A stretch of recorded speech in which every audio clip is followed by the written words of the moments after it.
Hemos ido aprendiendo, mis hermanos, mediante las Escrituras. Es lo que nos dice la palabra del Señor.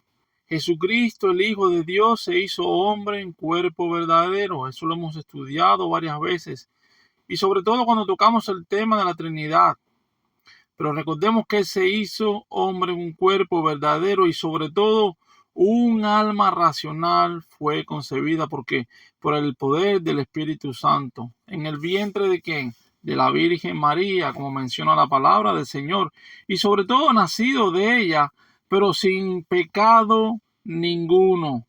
Sin pecado ninguno. Eso lo podemos ver en las Escrituras y recordarlo en todo momento.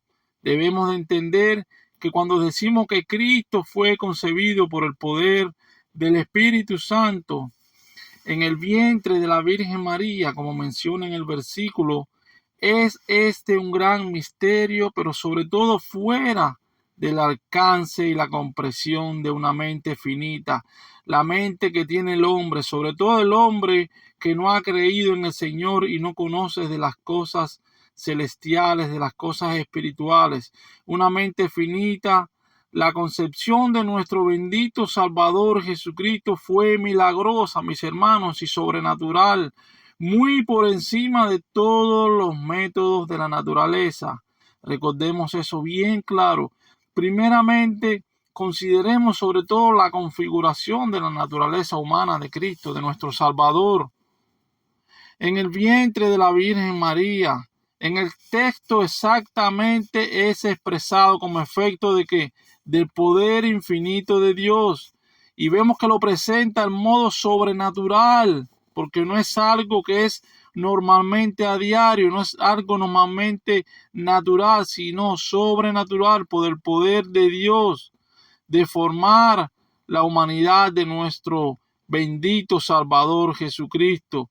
Recordemos, el Espíritu Santo vendrá sobre ti y el poder del Altísimo te cubrirá con su sombra. Así lo menciona Lucas capítulo 1 versículo 35, mis hermanos. Y ustedes debemos entender todos que por tanto el acto del poder creativo es lo que configura la humanidad de Cristo. Y la une con qué? Con la divinidad en la configuración de la humanidad de Cristo. Hemos de considerar sobre todo la materia y la manera de hacerlo. Podemos decir que la materia de su cuerpo era la propia sangre, la propia carne de su madre, de la Virgen María.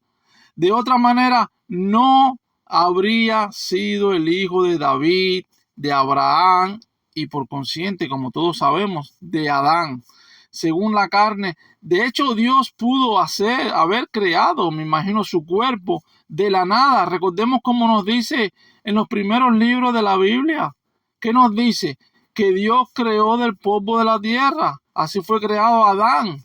Dios podía haberlo hecho con Jesucristo, pero nuestro progenitor original, Adán, pero si hubiera sido formado de manera tan extraordinaria, no hubiera, pienso yo, no hubiera descendido de Adán. ¿Por qué?